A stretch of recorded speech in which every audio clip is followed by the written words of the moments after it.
В бурлящем сердце Парижа, где следы истории переплетаются с модными тенденциями, находился один из самых эксклюзивных ресторанов — La Belle Vue. Каждое утро его двери открывались для клиентов, готовых платить любые суммы за изысканные блюда и безупречное обслуживание. Однако за этой блестящей внешностью скрывался внутренний конфликт, который предстояло разрешить. Дэнни Фьоре, владелец ресторана, был человеком страстным и амбициозным. Он мечтал найти достойного преемника, который продолжит его дело. Но как узнать, кто из сотрудников действительно достоин этого? Вдохновленный одним известным романом, он решает провести эксперимент. Для этого он значительно изменит собственное обличие.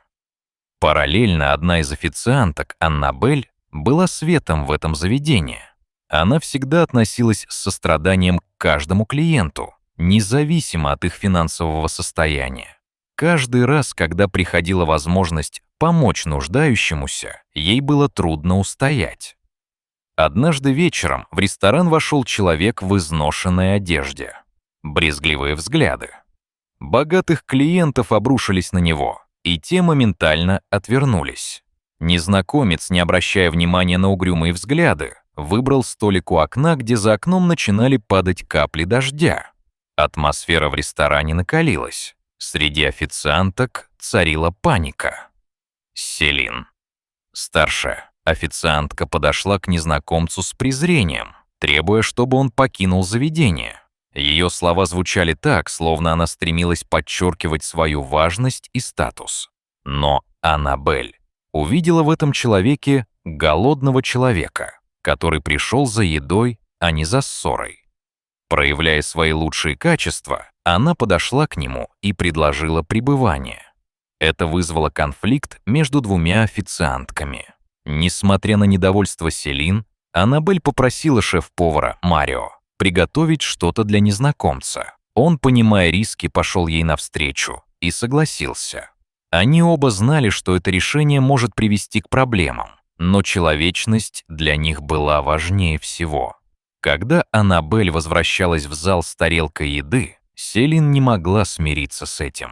Она попыталась остановить коллегу, угрожая проблемами администрации, но Аннабель оставалась непоколебимой. Дэнни, услышав шум, остановился и сделал выбор. Он позволил накормить незнакомца, но вычел деньги из зарплаты Аннабель. Это стало толчком к дальнейшим событиям. Посетители по-разному реагировали на решение Аннабель. Некоторые осуждали ее, считая, что таким образом она обесценивает высокий уровень ресторана. Другие же восхищались ее смелостью и добротой. Эта ситуация привлекла внимание ко всем официанткам и к тому, как они воспринимают людей. На следующий день незнакомец вернулся. В его глазах читалось что-то большее, чем просто голод. Селин снова попыталась прогнать его, но, к ее удивлению, Аннабель снова приветствовала его, предлагая заказать еду. Это воспламенило вновь конфликт. Аннабель заказала для незнакомца суп дня и бутерброд с ветчиной. Селин была в ярости. Она угрожала пожаловаться Дэнни, но Аннабель не собиралась поддаваться на провокации. По ее мнению, этот человек имел право находиться в ресторане так же, как и любой другой клиент. Разговор на кухне накалялся. Селин требовала от Марио не готовить для незнакомца. Но шеф-повар, поддерживая человечность, отказывался поддаваться ее давлению. Он понимал, что даже в мирское время важно оставаться человеком. Их разговор прервал Дэнни, который вмешался и призвал к разуму. Селин была в ярости.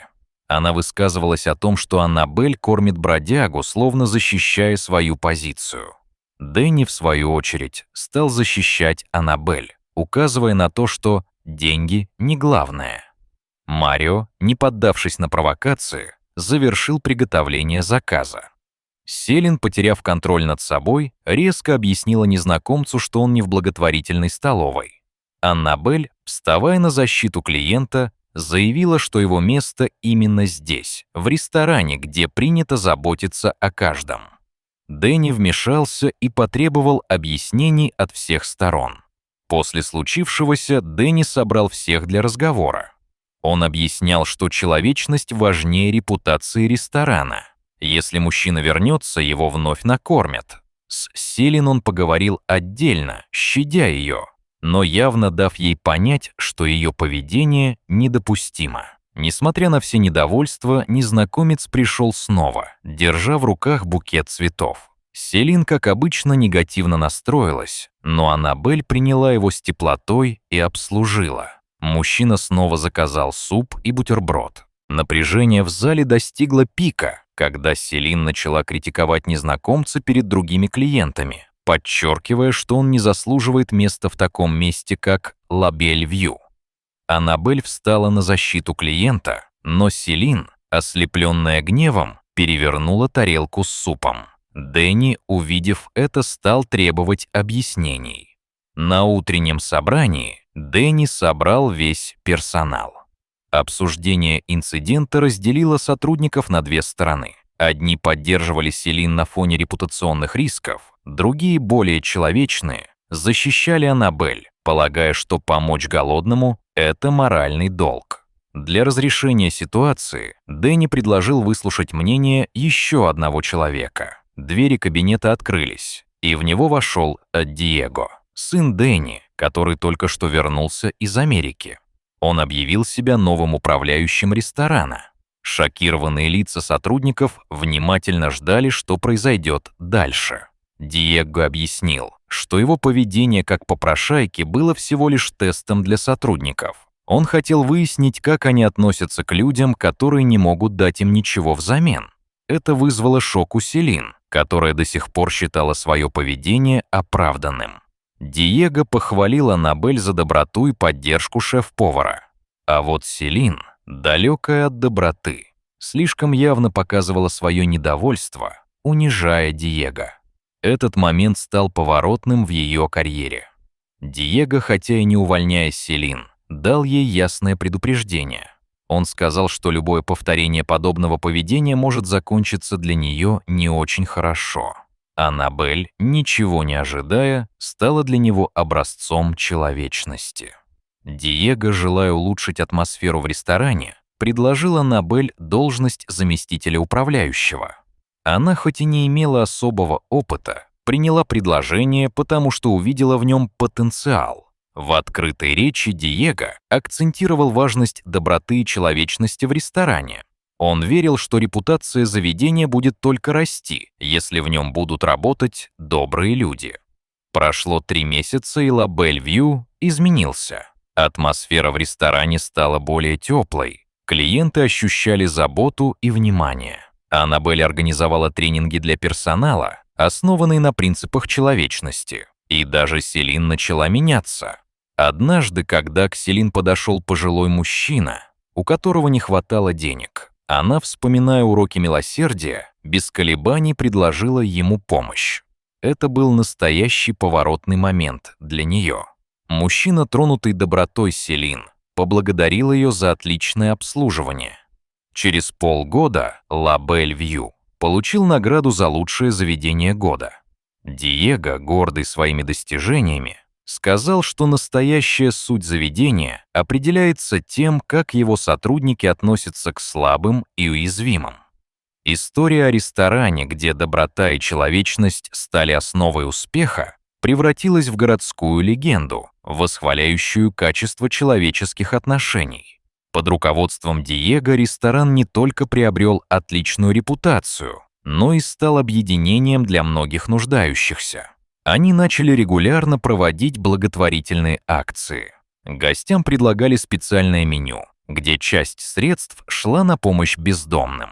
Это создало дополнительную привязанность клиентов к ресторану, ведь большинство из них становились частью добрых дел. Теперь, работая в La Belle Vue, Селин и Аннабель стали настоящими командой. Они больше не были соперницами, а настоящими подругами, которые стремятся улучшать атмосферу заведения. Вместе они принимали не только постоянных клиентов, но и тех, кому вдруг понадобилась помощь. Ароматы из кухни и живое общение стали в какой-то мере символами нового ресторана, где доброта и человечность правили бал. Дэнни и Диего, наблюдая за этим чудесным преобразованием, понимали, что успех действительно приходит к тем, кто не забывает о человечности. Этот принцип стал фундаментом нового La Belle Vue, и его история только начиналась.